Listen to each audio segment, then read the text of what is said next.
When people think about talent in the context of speaking, they're almost always thinking about the least important things. Some people feel more comfortable in front of an audience than other people. You need to be able to navigate real-time conversations that are unpredictable, where someone might say something you don't agree with, or you don't like, or in a way you didn't understand. This skill has never been more important. It can feel like I don't need to prepare the same way that I would for a talk. You need to be as big as the room, but it doesn't mean you don't need to fine-tune how you show up in your delivery and all that. Why would anybody in 2025 want to or need to invest in their ability to communicate through the spoken word? There's a few different reasons that people might want to do, and there's a few different possible outcomes and all these different things. So we need to communicate in, I'm going to start us with maybe a dismal or futurist look at this, but I think of all the reasons to invest in the ability to speak verbally these days is that it is becoming increasingly impossible to figure out if you're talking to a human or not on the internet. Even in the spoken word, if it's audio, right? There are a few major podcasts. This is all us speaking for real. These are real humans talking right now. There are major podcasts that have revealed. Ryan. Speak for yourself. I couldn't make this meeting. I sent the avatar. Oh man. I mean, but that's the thing. If somebody's listening to this in pure audio form right now, they just have to take our word for it that we are actually real humans having this conversation. I expect that in the next 12 to 18 months, if not sooner, a huge amount of business and communication around the world of business, and even not business, even in your personal life, you got to meet a contractor. I expect people to want to feel like they need to meet someone physically in the real world where they can poke them in the shoulder again, which means you don't have the ability to ask an AI, how should I write this? How should I frame this? You need to be able to navigate real-time conversations that are unpredictable, where someone might say something you don't agree with, or you don't like, or in a way you didn't understand. And you need to be able to get your points across and move people to take the action you're hoping that they're going to take at the end of it. So I'm going to start there. I think in an increasingly AI world, this skill has never been more important. I was just kind of imagining everybody sitting in meetings and drafting their responses with ChatGPT. I mean, the more we hand out to AIs, people writing their emails, their social media posts, all of that stuff with the help of AI at the moment, we're just losing touch and we're getting out of practice in terms of our own communication. Like, what do I sound like? What's my tone of voice? I don't know. ChatGPT tells me how to be funny or how to be concise or whatever I want to sound like at any given time, right? So I don't even have a personality or a voice anymore because I'm outsourcing all of that to my kind of AI appendix. Well, I think if we're going to be very doom-mongering about technology, speaking might be the very last bastion of resistance, because you can replace most of communication these days, correctly, well or not, with GPT and things like GPT, large language models like GPT, but someone standing in front of other people and speaking is something that is unlikely to be replaced anytime soon, maybe ever, right? So I don't see a place where we just don't do meetings anymore, or kickoff events, or just meetings with the people that you work with, and you just play a video and that's all you're doing. I mean, in some contexts that might happen, but that still seems not something that's going to have adoption everywhere else. So if you can stand up, figuratively, and speak to other human beings well, that is something that will be very hard to outsource to AI for now. Well, it's interesting. I am less optimistic about what you just said about those kinds of meetings not being replaced with videos. I'm less optimistic about that. I think we're already seeing it. I think a lot of companies are implementing it, and there are a lot of people who are interviewing for jobs right now that on the job posting forums are reporting that their interviewer was an avatar, was an AI.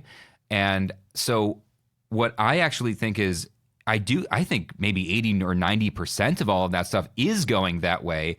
And it's the 10% of people that know how to make a meaningful connection with a human being and knows how to get their points across in a compelling way there's going to be an outsized return for like the 10% of people or less, maybe the 5% of people who are really world class at doing that are to the victor go the spoils. And I think all the spoils are going to go to an increasingly small subset of people that, one, have invested in this skill, and two, Joe, to your point, have not lost it.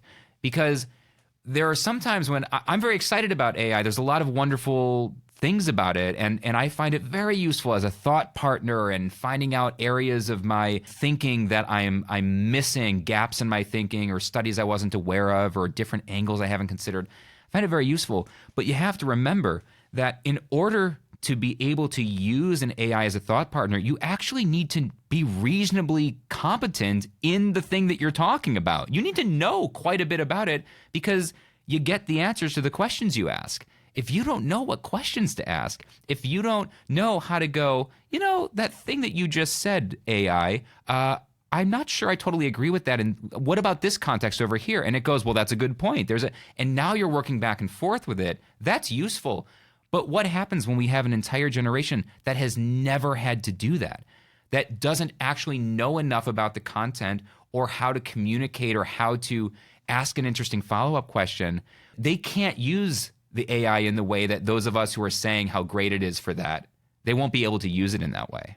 I guess the other way of thinking about this is that the more popular and efficient AI gets, at least for this type of thing, the more uniform that the content and the knowledge and all of that stuff is going to become. In a sense, we go back to something that was said right at the beginning of the internet, I think, which is knowledge is not a differentiator anymore. It's out there, right? So if you can do things in writing very efficiently with large language models, then that knowledge is no longer valuable. If those models get better at imitating a person, then doing that in writing doesn't become as valuable anymore. What you're left with is doing things that are less easy to replicate, which would be you in person, you on video. Social media is more video these days than anything else. Or even if it is in writing, is you getting things like stories and personality across, which even though the models might be good at, there's still a chance that they're not going to be anywhere near as good as we are for a while. So speaking might be one of those things where you can still differentiate yourself. Doing something AI is not going to be able to do that well anytime soon. And here's a biological perspective. So a lot of people have been using AIs lately for therapy and coaching, and they're pretty effective up to a point.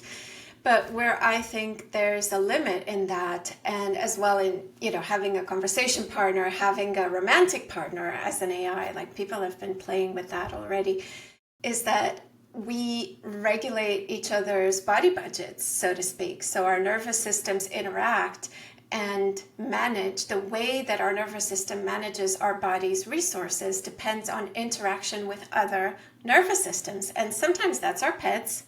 That's fine. Sometimes that's, other human beings. And AI will never be able to play that role for us and, be a supportive conversation partner all the way, because there isn't that kind of biochemical reaction that it's missing simply. Yeah, well, that reminds me of how actors, I've known a few actors, and you hear them talk about this a lot, which is like sometimes when there's a celebrity that's been cast in kind of a small movie, the celebrity actor will only be there to do their own, like to basically do their coverage. They will do their lines and then they will leave. And the actor who's the scene partner, now the camera's been flipped around, who's supposed to be having the other end of that conversation, doesn't have the celebrity actor there to react to. And you wonder why the performance comes across as wooden, because they don't actually have the person. There will be a stand-in, maybe some just person, like some intern, go stand there, but it's not the same. And meanwhile, and I forget who it is, there was some really big celebrity actor that some, man, I wish I knew who it was now, that all kinds of actors had always said, this guy is the best scene partner. He stays, he's always there. He stands on the other side of the camera, even though he's not on camera, and he lets you react off of him. He does his lines with the same vigor and enthusiasm as he did when it was his coverage, so that I have something to work with. emotionally, and we get such better performances. And that sounds kind of like exactly what you're talking about. Yeah. So I kind of put us on. I started off with this. Francisco, you combined two phrases. You said doom. What did you say? Doom-mongering. Doom-mongering. You combined doom scrolling and fear-mongering. It was a great turn of phrase. Doom-mongering. I knew it wasn't the actual thing. So I had no idea what was going to come out. I knew it wasn't that wasn't the actual sentence. I was like, let's just go with that and pretend nobody notices. That was great. That is exactly what we tell our clients to do if they're in the middle of a sentence giving a talk.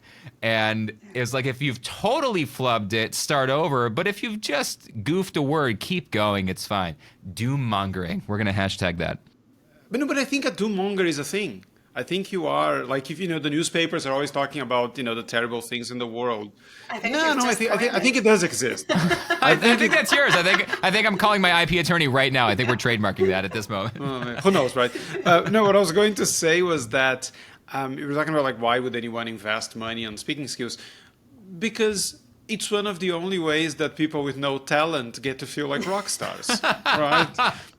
I mean, when are you ever going to have the opportunity to get up on stage in front of potentially hundreds of people and have like a rock star moment where you do something, you get applause, maybe a standing ovation, and everybody wants to talk to you after? I mean, I can't do stand-up. I cannot sing or dance to save my life. I don't play any sports. That's as close to it as I'm getting. So... I challenge that, Francisco, because my whole philosophy about working with speakers is about forgetting all about talent. Like, talent is overrated. What we're doing, what we're helping people do, is not enhance their talent. We're kind of giving them tools and instruments and systems and all that stuff so that people without any talent can do this thing that we call speaking. But yeah, it does lead to rock star moments. I'll give you that. I think you're both right, because like Francisco, we have both seen, and I've been very fortunate enough to actually sit in the audience for a handful of our clients to deliver their like TEDx talks, and like watch them do the recording that later goes viral, 6 months, 8 months later.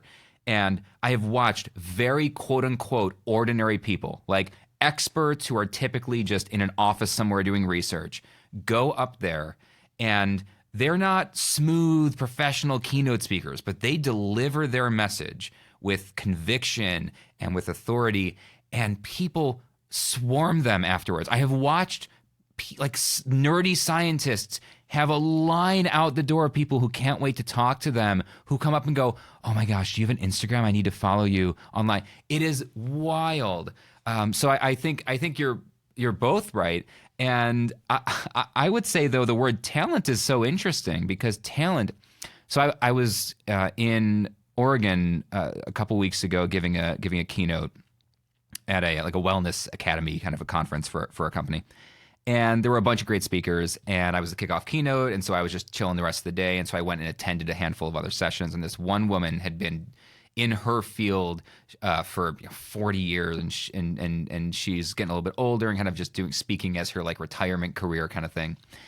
And we're talking, and I was giving her all this praise, and then she said to me, she goes, she was asking about our work, and I said, "Oh, we also train speakers." So I was telling her about the training arm of what we do. I'm not just a speaker. I run this whole company that trains speakers. And she goes, "It's interesting. It's cool that you do that, but there's something that you do that you have this innate talent that just can't be trained." She goes, "You are so charismatic." And I'm listening, going, where's she going with this? She goes, "And you make eye contact with the audience. You smile a lot. You make lots of gestures. You have great slides. The ideas are organized well. You interact with the audience." And I finally stopped her. I said, "Wait, time out. First, I appreciate the compliment, but listen to what you just said. You didn't describe innate talent. You just listed 8 individual skills. We train all those. Everything you just said. I can train people to smile. I can train people to use bigger hand gestures. We can teach them how to build great slide decks. We can teach them how to put the right ideas in the right order. Those are just a bundle of skills. It's not talent, Joe, to your point. It's like these are all learnable, teachable, trainable skills that anybody can do, and they don't suddenly need to be the smooth, polished Tony Robbins keynote speaker. They can just get up and give a great presentation and make a difference. Well, we can train them to smile as long as they're not, children, because no child can be trained to smile. I'm not going there. You can't I'm tell not going them to there. smile. That's politically incorrect. I have 2 girls, and there is no amount of direction say cheese works better than anything else, because otherwise you try to explain someone how to smile and just go. Yeah, you know what I have to do? I got Milo's turning 5 right soon, right? So I got he just graduated from preschool like 3 days ago. We had our whole moment. He did his final t-ball game with his first season. He got his first trophy. He was all excited. So, but this kid, he has this great, amazing smile. You got kids. They have, when they're just natural environment, these amazing smiles, and then you go, I'm going to take a photo, and he goes, does that thing, that weird. The Chandler smile. What is that? And so, of course, I got a 4 turning 5-year-old boy. So what do I do when I need a great smile? I go to take a photo. I'm like, Milo, what's on your butt? And then he laughs, and you take a photo, right? Anything butts is very funny. Big, his whole face lights up. Still is. So, yeah, Francisco's laughing just as hard as Milo does. That's funny. Well, something slightly more relevant about talent. I think it's very interesting that when people think about talent in the context of speaking, they're almost always thinking about not necessarily the wrong thing, but they're thinking about the least important things. So sure, some people feel more comfortable in front of an audience than other people. It makes your life easier as a speaker if you feel that way. Some people have a bit more facility for things like humor, right? It just comes more natural to them to be funny, for example. But that's not what moves the needle as a speaker. What moves the needle as a speaker, and it's not even how smooth you are on stage, right? Those things are all important, but at the end of the day, if your content's not fantastic, then none of those other things are going to matter. And content is not talent, right? People might be slightly better than others to organize ideas, but most people are not, Sam Harris who extemporaneously talk like they're writing an essay and everything just flows in a controversial way. Most people need to be trained to put their ideas in order. So talent is not it. And even the Sam Harrises of the world did not come out into the world like that. That is something he has developed and practiced over huge amount. Think about the amount of time that guy's been communicating. Again, whether you like him or not, it's nothing to do with his content right now. But the way he communicates, think about the tens of thousands of hours that he's been communicating in public. I guarantee if you could find 20 years ago videos of Sam Harris, it was not as smooth, as logical, as extemporaneous as that. And if you watch his TED Talks, anyone who listens to him thinks, oh, this guy speaks in a very organized way. His ideas are very... Yes, but then watch his TED Talk and see how that is 100 times better, right? There is not an and a sentence out of place. It's just like this idea flows into this idea, flows into this idea. Lots of slides and stuff. But there is a different thing there. He just didn't get up there and, practice that a couple of times and did it. That was practiced to death.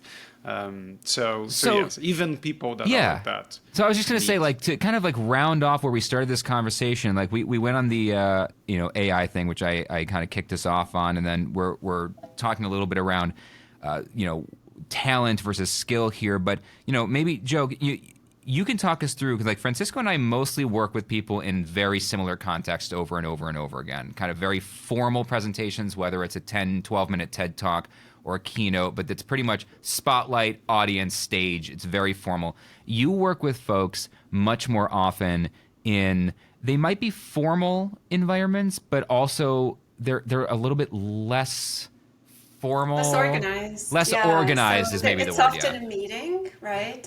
With my corporate clients, it'll be a meeting with their team or with their board or leadership team sometimes. So it's either kind of guiding and inspiring your team to make a change or do something, or managing up as, we call it in corporate speak. So presenting for your board would be one of those cases, for example. And And what I see with them, kind of bringing these two dynamics together, right? The AI aspect that seems to be very kind of algorithmic. There's this model that the pattern that we see we can all recognize AI written messages by now, emails and posts and all that. And then this admiration that we can't help but have for this natural chemical X that we like in communicators, they're also kind of stuck in between these two poles and trying to figure out how can I bring something from each of them. And very often being in this less organized setup where you're just sitting around the table with other people, it can be a little bit treacherous because it can feel like I don't need to prepare the same way that I would for a talk. I don't need to deliver, and obviously you don't deliver the same way, right? You need to be as big as the room, but it doesn't mean you don't need to fine-tune how you show up in your delivery and all that. So there are different questions that come up, but around the same things. So yeah, it's interesting to notice. I love that phrase, you need to be as big as the room. I think that's something when you're only working on the page, when we're doing really pure message design and you're just working on the blank page, you can see the words, they're the right words and they're in the right order. And then the way those exact words would be delivered on a stage in front of 500 people versus in a coffee shop with one person versus in a boardroom with 12 people, the way those words need to come out of your mouth, sometimes I actually will work with someone when I know they're going to be in a conversational, more of a we're sitting around a table environment. I will literally train them to add the things that Toastmasters trains people not to do. I will train them to add in the ums and so's and buts into these perfect sentences, because if somebody asks you, what do you do? And you go, you know how, and then you just like start cold. It's like real weird. But if you go, so you know I how help people become more interesting than Netflix. Right, exactly. I help people. Yeah. Say you weirdo. Who else is here? right, exactly. Yeah. Next. But if you literally just go, so, and then you start, you could say the exact same sentence you were about to say, but that will feel conversational because that's what people do. They think when they're talking. So it's like you want to be prepared, but come across as extemporaneous in some situations, and that also is a real skill that needs to be practiced. Or use the person's name, like Brian. Here's what comes up for me when you say that, right? Yes. That's a way to kind of connect with that person and not make it sound like you're giving a TED Talk from your seat at the table. I heard an interesting, funnily enough, from a Toastmaster, some way to describe this process. What he said was, it was this guy who's about to compete in the world championship or whatever, and he's with some friends, and he's like, no, I need to go back to my room to practice. And they're like, dude, you've been practicing this thing for weeks, right? There is no way you don't know that by heart, that you're not ready to give it. There's like, no, I'm ready to give it, but I need to take some of the polish off. Like I know it by heart, but it's too. It's like, oh, it's perfect already. No, that's the problem. It's too perfect. I need to take some of that off and make it sound like I haven't rehearsed this a million times. Right. So I feel like we can kind of recap a little bit. I mean, there's the kind of question of the episode is like, why would somebody invest, and not just money, but because you don't listen. You can become an extraordinary speaker without investing a penny these days, or you can work with somebody. There's lots of different ways forward.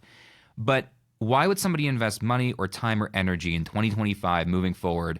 You might be listening to this in 2028. It's only going to get crazier. This is, as far as I'm concerned, it's only going to be more important. Why would you invest that? It's like, well, one, because it will be your only differentiator in an increasingly AI automated, robot-driven world, right? Your humanity is your differentiator. But then two, there are many situations where you may be asked to present, whether it's in a boardroom or might have just a coffee meeting with someone, but you need to convince them, essentially. You need to move them towards something that you're trying to get them to do, or an action. You might need to earn buy-in. Might need to get someone to support your message or share it with somebody else. there are so many circumstances that we find ourselves in on a daily basis. And I think most folks who live outside of our world, the world that the three of us live in and obsess over, do not put much thought into the words that come out of their mouth and the way that they come out of their mouth, and just how outsized the impact is for getting even a little bit better at doing that. Well, I guess the question is not why should you invest money on it? Because there is the point is you are going to spend money on it anyway. The question is, are you investing money to make yourself better, or is it costing you money because you didn't, right? Because when it comes to job promotions, when it comes to presentations, when it comes to talking to clients, if you're a better communicator, that's going to pay off. If you're a worse communicator, that's going to cost you.